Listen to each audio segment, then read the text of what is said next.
Hello, my name is Simcha. I'm author, speaker, blogger, and I want to thank you so much for joining us today for the Faces of Mercy 2016 Catholic Conference for Moms. Today I want to talk to you about forgiveness. So very important. Forgiveness, cell by cell. I used to have 3 stupid ideas about forgiveness, okay? The first stupid idea that I had was that forgiveness was for weak people, and that being unforgiving was sort of a strong and firm way to live your life, and that if you were going to forgive, it's because you weren't strong enough to be unforgiving. Now, I hope we all understand that this is a stupid idea. This is an extremely stupid idea, and all we have to do is look at Jesus to see how foolish this idea is. All we have to do is look at a crucifix, because there he is, the strongest man in the world, and there he is on the crucifix, forgiving people, doing the work of forgiveness. Over and over again in Scripture, what does Jesus tell us? He says that the Father will forgive us if we forgive other people. These are the 2 things that are the most important. They go together. They're all part of the relationship that we have with God. God forgives us. We forgive other people. We have to learn how to forgive other people. We absolutely have to forgive other people. The second stupid idea I had was that forgiving people meant that you just didn't even care about what they did to you anymore, that you could completely detach yourself from it, okay? You could say, well, it's true, my husband's sister stole my credit card and she ruined my credit getting spray tans and nickelback tickets, and now I'm in the hospital with meningitis, and when I get out I lost my house, so I'm going to have to live in a dumpster outside of Walmart, but I don't care because I forgive her. That's not forgiveness. Forgiveness is not the same as losing your mind. It doesn't mean that you're a doormat. It doesn't mean that you have no emotion. It doesn't mean that you're divorced from reality. It doesn't mean that you put yourself in harm's way. It doesn't mean you put your other people that you love in harm's way. You don't have to do any of those things in order to be forgiving. It doesn't mean becoming some kind of emotionless robot. In fact, if anything, it means becoming more human than you were before, and I'm going to talk more about that later. The third stupid idea I had was that when you forgive somebody, it's sort of like in the movies, where this terrible thing happens and it ruins your life for a while, and then you decide that you're going to forgive them, and you have this wonderful, dramatic breakthrough moment where you decide, I forgive you, and you hug each other, and the music rises, and that's it, you've forgiven them, and everything is fine from then on. I thought that was what forgiveness was going to be like, and guess what? It's not like that either. Now, the dangerous thing about this particular stupid idea is that there actually is a grain of truth in it, that when we decide to forgive somebody, there is one particular moment where we decide, okay, enough of this, I'm going to forgive them, things are going to be different from now on. But the thing to keep in mind is that there is that one particular moment, there is that dramatic moment when you decide to forgive, but that's not the end of it. Okay, let's think about a dramatic moment when you're fighting good against evil. You have a choice of good against evil. Say you're, St. Michael fighting the devil, and you're fighting this tremendous dragon, and what do? You put on your armor and you raise your sword and you go after it, and you wage the battle. Okay, it's very obvious to see what's going on here. But the kind of battle that we're usually waging doesn't look like a fiery demon or a dragon or something like that. The kind of battle that we're usually fighting is kind of more like, a battle against bacteria, something on the microscopic level. That's where some of the most important battles are fought, on the microscopic level, cell by cell by cell. This is how we forgive. This is how we do the work of forgiveness, is cell by cell by cell. When somebody hurts us, we're wounded, right? We have this wound, but in most cases, it's not the actual wound that kills us, it's the infection that comes afterwards. And it's the infection that we have to fight against, and it's the infection that we have to put up our guard against, and that's where the work needs to get done. If we're having a hard time forgiving somebody, it might be because we're expecting this tremendous, glorious battle, and then everything is fine after that. But if you look at your life and you say, well, I've forgiven somebody, but I'm still mad at him, I guess I didn't really forgive him. Well, that's silly. That's false. This is a temptation that we can fall into to make us lose hope. Because think about it this way. Easter, this is like the quintessential dramatic moment, right? When good won out against evil, when forgiveness happened. This was the ultimate forgiving event in history on Easter morning, when Jesus rose from the dead and all the bad time was over, And now the good things can happen, right? But he didn't immediately go back up to heaven because his work wasn't done. He hung around for 40 whole days doing the work of forgiveness, following through on what he had set up on Easter morning. And those 40 days are an example for us just as much as the Passion and the Crucifixion and Holy Saturday and Easter Sunday. Those 40 days are also an example for us of how we do the work of forgiveness. Thinking about it in the Gospels, when Peter says to Jesus, so how many times are we supposed to forgive somebody anyway? 7 times? Thinking, 7, that's pretty generous, forgiving somebody 7 times. And Jesus is like, Peter, forget 7 times, it's 70 times 7 times. And he didn't obviously mean 490 times, he meant indefinitely. He meant as many times as you need to. That's how many times you have to forgive somebody. And it occurs to me, maybe he didn't mean somebody hurts me, I forgive him. He hurts me again, I forgive him again. Somebody else hurts me, I forgive them also.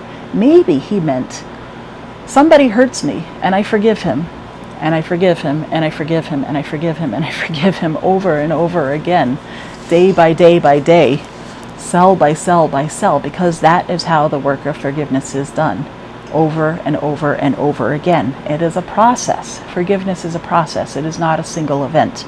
And you have to be patient with the process, just like you have to be patient with yourself when you're being healed from a wound. The initial decision to forgive somebody is like putting a bandage over the wound. And the actual process of forgiveness happens out of sight underneath the bandage. It happens on a microscopic level, and it is a process of restoration. It's a process of growing a new self in some way. Some part of yourself has to become new. There has to be something new in you that wasn't there before. And it takes a while for these things to happen. It takes a while for new cells to grow in your body and also in your soul. What is it that we do when we're actually deciding to forgive somebody, when we're doing that process of forgiving somebody? We are allowing ourselves to be restored. Because Jesus is not only the perfect victim, he's also the perfect physician, and he knows how to restore us. He knows how to bring us back to life, and that is what he does when he is helping us to forgive somebody. He is restoring us. I have an image in my mind from The Far Side. Who remembers the Far Side cartoons by Gary Larson? There's one of my absolute favorite ones is this Native American elder, and he's sitting there in front of a fire, and he has a young un there, and he's teaching him the ways of his people. And he says, we Indians use every part of the buffalo. We use every part of the buffalo, except for this part. We don't know what this is.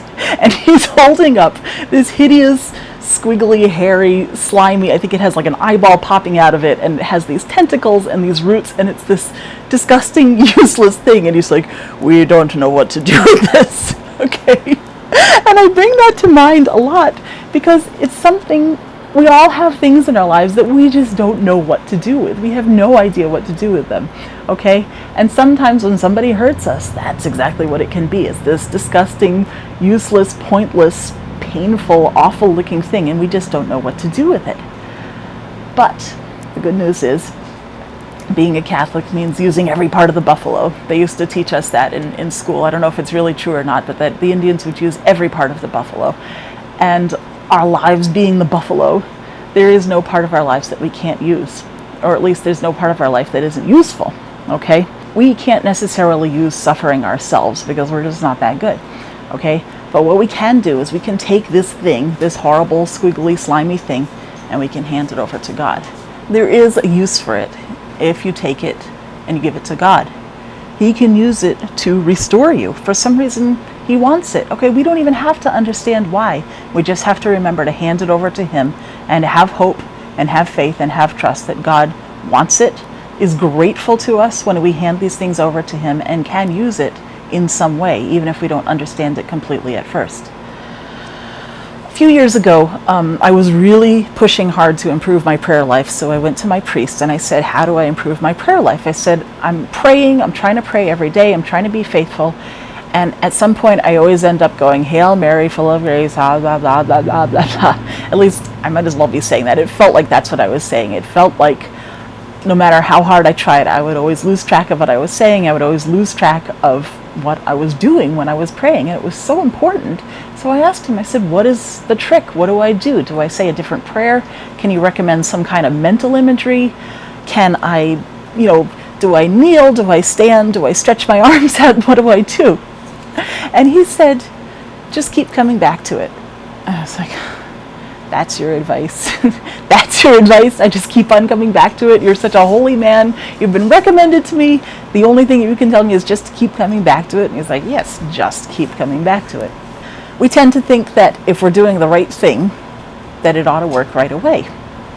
Sort of like in Star Wars, right? When Luke Skywalker he finally gets himself into that channel that he's going down, and he's steering it right, and he reaches out with his feelings, and he lets go, and whatever it is that you do in Star Wars, and he finds the magic button. This is how it seems to me anyway. And he hits the magic button, and the whole Death Star explodes, and that's it. Because he did the right thing, he did it right, and evil lost and good won. Thank you. Thank you very much. Well, prayer and love, for that matter, are not like that. They can be really hard work, and they can be really frustrating, and they can seem like they're not working. But you know that you're doing the right thing, so you just have to keep on coming back to it. And you're probably tired of hearing me say it by this point, but I'm saying it over and over again because I really want you to hear it. Keep on coming back to it. Keep on coming back to it. When you're forgiving somebody, keep on coming back to it. When we can return to the analogy of the wound, okay? This is how a wound heals. If you've ever had experience with a serious wound, this is how it happens. Just because you went to the hospital doesn't mean you're going to heal immediately. Just because you found the right doctor doesn't mean it's going to go away immediately. It takes a long time, and you have to keep on keeping it clean, keeping up with your regimen, keep on coming back to it. That's how you heal. Sometimes you've been working on it for a while. You've been working on the work of forgiveness, trying to heal this wound, and you feel like, why is it taking so long? It shouldn't still be hurting at this point. I'm doing everything right. I'm being faithful. It's kind of ridiculous already. Why is this still hurting me?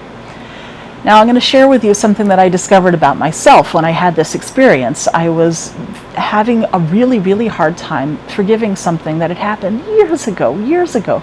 Didn't affect me at all anymore, but it still hurt. And I couldn't figure out why. So I had to look inside, which is very uncomfortable. And I discovered that I was actually keeping the wound from healing. I was doing it to myself. And I thought, what the heck? Why would I be doing such a thing? Why would I be hurting myself? Why would I be keeping this wound going? And I discovered that I actually had something to gain from not being forgiving. I had something to gain from being in pain. And it was really unpleasant to admit this about myself. But here it is. I'm sharing it with you today. I realized that as long as I was unforgiving, that meant that I could consider myself still a victim, okay? And when you're a victim, or when you're an invalid, there's a lot of advantages to that. Number one is that nobody expects very much of you, because why should they? You're sick, you're not well. How can they expect you to do very much, right? You can't be expected to accomplish a lot. You can't be expected to be in a good mood. You can't be expected to have a good relationship with people, because every time, and this is especially true if you're talking about somebody that you have a day-to-day relationship with, if you see them every day, and you should be having a good ongoing relationship, and every time things are going well, you can always say, how can we pretend things are going so well? Well, what about this? And you rip the bandage off and you show them this horrible festering wound. Oh, sorry, okay, well, here, what can I do for you? This is what you can expect from people if you consider yourself a victim at all times. If you always sort of have that in your pocket, as it were. You can always, when things are going well, when you feel like, oh, maybe I'm going to have to work a little harder, you say, but I can't. I'm a victim. I'm wounded. I'm not well. So these are some of the reasons that we can actually do this to ourselves. It feels like we want to forgive people, and we just can't. Maybe it's that we just won't. So that's something to keep in mind. Are we actually doing this to ourselves? Is it to our advantage in some way to consider ourselves the victim? In some cases, especially, again, if you're talking about a relationship with somebody that you have an ongoing relationship with, maybe a spouse, maybe a parent, maybe one of your children. If you're so used to playing the role of the person with the grievance, that may begin to become who you are, the victim. The person with the grievance, sort of a walking wound. And you may not actually, after a while, have all that much else to offer. And you may not know how to behave even if you want to. If you've gotten the habit for such a long time of being the victim, you can turn into nothing else besides a victim. And it can be really hard to break free from that. It can be extremely hard to break free from that, because what else is there? You're going to have to sort of rebuild yourself from scratch. This is a really tall order. One way to get out of that kind of thinking is, this is something that helps me anyway. I'm a pretty visual person. And I decided that I was done with that. I didn't want to be a victim anymore. I was getting too old for that kind of thing. I thought, there's got to be more to my life than this. There's a certain amount of satisfaction to having, insisting that people take care of me. But I don't want to go through the rest of my life that way. So I said, all right, every time I feel myself slipping into that mode, every time I realize that I'm falling into victimhood again, I'm going to get a really vivid, disgusting, grotesque visual image in my head of this thing that I'm holding up, that I'm taking out again. I say, here I am, I'm the victim again. I'm going to carry this thing around with me. And I'd give it a shake, and I would look at it, and I would think, ooh, I would make a real strong emotional reaction in myself, because I realized I was in the habit and I needed to form a new habit. So I was going to retrain my brain. And every time I started feeling like a victim, I would make a mental association with something kind of disgusting, because it is kind of disgusting. It really is. After a while, it becomes a disgusting thing. And you have to decide, that's not what I want anymore. I want something better than that. I want something more than that. I want something more human than that. I want to be more whole than that. I don't want to be just a walking wound anymore. I want to be whole again. I want to be restored. So when you come to the point that you decide, I've had enough of this, I want something different, I want to forgive, I want to be a different person, I have news for you. You can't. You can't. But the good news is, Jesus can. Yay! He can come to your rescue. He can come to your rescue. He can make you a new person. He's the one who can come. He can lift up the bandage. He can put his healing hands on it. He can let in the light. He can let in the air, and he can make you a new person. Okay? And this is what I'm talking about. This is what I'm talking about, is Jesus being the light. Jesus being the physician who shines a light on your wounds and lets you see things as they really are, because that's what it's really all about, is seeing things the way Jesus sees them. You're never going to get anywhere if you try to do it on your own. If you try and do these mental exercises and you try and force yourself, these are good up to a point. But really, only up to a point. Really what you want to do is to ask Jesus to help you do it his way. Help you see things his way. Help you see things the way he sees them. That is the only way you're ever going to get anywhere. That's the only way you're ever going to be restored. So I have some very specific things that you can say to Jesus to help you on your way, to start you on that process, or to help you through that process. One of them is, Lord, help me to see the person who hurt me the way that you see him. And that's a really hard one. That's a really hard one, because like it or not, you're going to see that person as a victim as well, in one way or the other, because we all are. We're all wounded by sin. Lord, help me to see the perpetrator the way you see him. Help me to recognize the specific ways that I have hurt other people, whether I meant to or not. Help me to see the good that has come out of me being hurt, because there's always some good that comes out of it. Help me to see it when other people are hurt. Help me to use my pain to become more sympathetic to them, because being in pain can turn you into a victim, or it can turn you into a healer of other people. Depends, and you have to choose which one you want. And the last thing that you can say to the Lord is, Lord, I know that you love me. Help me to see myself the way that you see me. And in a lot of ways, that can actually be the hardest one of all, because sometimes the thing that keeps us from healing is an unwillingness to recognize just how whole we can possibly be. Sometimes we're limiting ourselves. We are always limiting ourselves, in fact, when we are hesitant to forgive other people. Because to be forgiving is to be like God. Think about that for a minute. And unless we're insane, we're not going to see ourselves that way easily. We want Jesus to show us how he sees him in us. And then we have to ask him for our help in that. We need to see things the way that God sees them. We need to see ourselves the way God sees us.